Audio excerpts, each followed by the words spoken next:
Football has consistently evoked passionate reactions in fans, regardless of their location. However, when individuals attend live football matches, the experience takes on a completely different dimension, overflowing with uncontainable emotions. It's worth noting that football used to be considerably more brutal in earlier eras, with local rivalries often leading to confrontations and altercations among supporters. Fortunately, this is no longer the prevailing trend today, except in France. Recently, French football has witnessed a surge in stadium-related violence. This raises the question of why this escalation is occurring in a world where football violence has generally been reduced to a minimal occurrence. Let's try to see the reasons behind this phenomenon. French football experienced a disturbing episode of violence as the Olympique de Marseille vs Olympique Lyonnais match had to be cancelled. Marseille's Stade Vélodrome saw the visitors' bus and some fans being targeted with stones and beer bottles, resulting in injuries to Lyon coach Fabio Grosso. Grosso, a former World Cup champion with Italy, suffered facial injuries requiring a dozen stitches and a 30-day temporary work disability. While the French league, LFP, lacks the authority to impose points deductions, since the incidents occurred outside the stadium, they may decide to hold the game behind closed doors. The Interior Minister, Gérald Darmanin, confirmed the detention of 9 individuals and expressed the hope for severe penalties for those responsible. As of Monday evening, 7 people remained in custody, and investigations were ongoing. Although no arrests have been made in connection with the attack on Grosso, an investigation into voluntary violence with premeditation has been initiated, which could result in a prison sentence of up to 10 years. The recent events are not a good look for the French Professional Football League, or LFP, especially as they are in the midst of negotiating a TV rights deal for 2024 to 2029, with the tender concluding on Thursday. It also casts an embarrassing shadow less than a year before the 2024 Paris Olympics, where some preliminary round Olympic matches will take place in Marseille, a city known for previous violence during the 1998 World Cup involving England fans and French police. Lyon expressed their regret that such incidents recur annually in Marseille and urged authorities to take the seriousness and repetition of such events into account before a more serious tragedy occurs. They also announced their intention to file a formal legal complaint. Olympique de Marseille's president, Pablo Longoria, condemned the situation, deeming what happened to Fabio Grosso as entirely unacceptable in football. He emphasized that even though the incident occurred outside the stadium, it remains unacceptable, leaving him angry and appalled. Marseille itself issued a statement on Monday deploring the unacceptable incidents near the Stade Orange Vélodrome involving their team bus and buses carrying Olympique Lyonnais supporters. The club wished Lyon coach Fabio Grosso a swift recovery and strongly denounced the violent behavior, emphasizing that it has no place in the world of football or in society.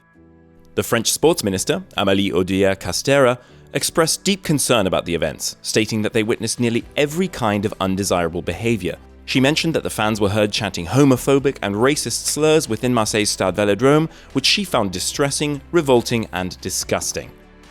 Lyon, in a statement, strongly condemned the unacceptable racist conduct displayed by certain individuals in the stands during the Sunday match. They expressed their commitment to identifying those responsible for any illegal actions and actions contrary to the club's values, vowing to keep them away from future matches. It's not the first time the away team bus has been targeted in Marseille, as similar incidents occurred in 2016 and 2019. This comes after fan disturbances marred the 2021-2022 season, with incidents during a match between Nice and Marseille resulting in Nice being penalised with a deduction of 2 points, one of which was suspended. Similar issues were also seen in the northern derby between RC Lens and Lille, which prompted delays and interventions by riot police and stewards. During the 2021-2022 season, crowd problems were reported in various locations, including Montpellier, Angers, Marseille, and Saint-Étienne. In August 2021, French football had just resumed after a long break due to COVID-19 restrictions that had limited the number of fans in stadiums. However, violence erupted as early as the 3rd day of the Ligue 1 season, marking the beginning of a series of incidents. On August 22nd, the same year, in Nice, a fan threw a bottle at Olympique de Marseille, or OM, player Dimitri Payet, causing him to collapse. This led to scuffles between fans and players and resulted in the match being stopped. 3 months later, on November 21st, the same player was once again targeted with a bottle thrown onto the pitch during a game against Olympique Lyonnais, which also led to a match suspension. Given the recurring violence in stadiums, the government held meetings with representatives from football, including the Professional Football League, or LFP, and the French Football Federation, FFF, on November 23rd and December 16th. They announced several measures to address the issue. One of these measures was to ban the sale and possession of plastic bottles. This ban was supposed to be in place no later than July 1st, 2022, and clubs were encouraged to implement it as soon as possible if they could.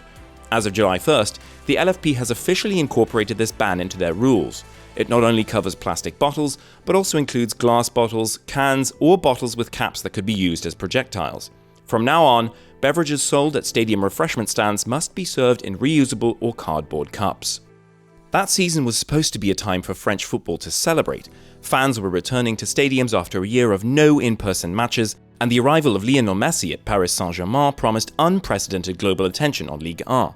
However, just 3 months in, France was shocked and embarrassed by a wave of fan violence, leading to concerns of an existential crisis in the sport.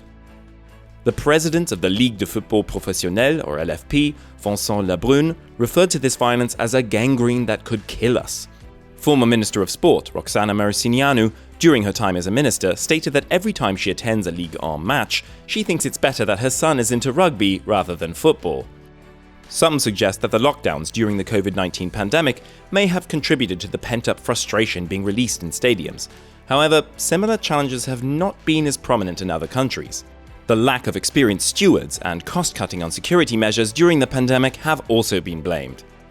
Most notably, clubs have been criticized for not taking strong actions against their most fervent fans, known as ultras, for fear of alienating them. Club directors have been reluctant to criticize their own supporters after offenses and have often tried to shift the blame elsewhere. The situation is further complicated by the blame game among clubs, the LFP, police, and politicians. The lack of unity and decisiveness among these authorities has been exposed, such as the 2-hour delay before the Lyon-Marseille match was abandoned after the attack on Payet. The government held a meeting with football authorities to address these issues. They discussed the need for the LFP to have more authority in handling violence and explored ways to improve security, empower referees to deal with fan trouble, and expand the range of sanctions the league can impose. Over the past decade, France has witnessed its fair share of riots and protests, which could potentially be a factor contributing to the violence in football. Civil unrest in the country may have an impact on the behavior of football fans.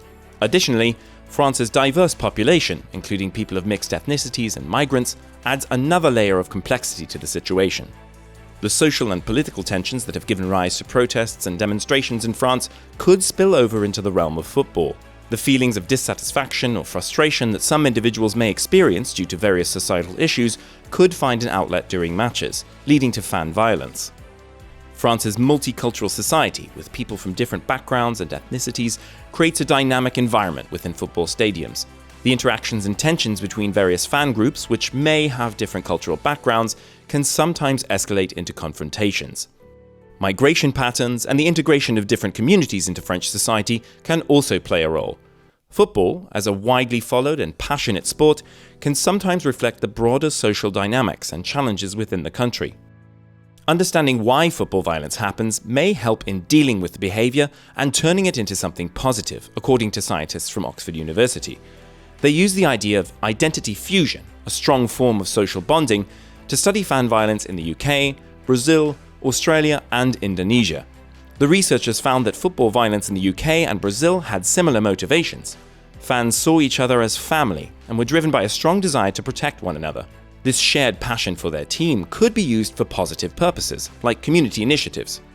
The research also found connections between the psychology behind football violence and other extreme behaviors like gang culture and terrorism. These similarities suggest that similar methods could be used to address these different forms of extreme group behavior. The researchers conducted experiments during the Brazilian World Cup and observed fans at football matches in the UK. So why don't the French implement similar solutions that might result in better results? I guess only time will tell if they do.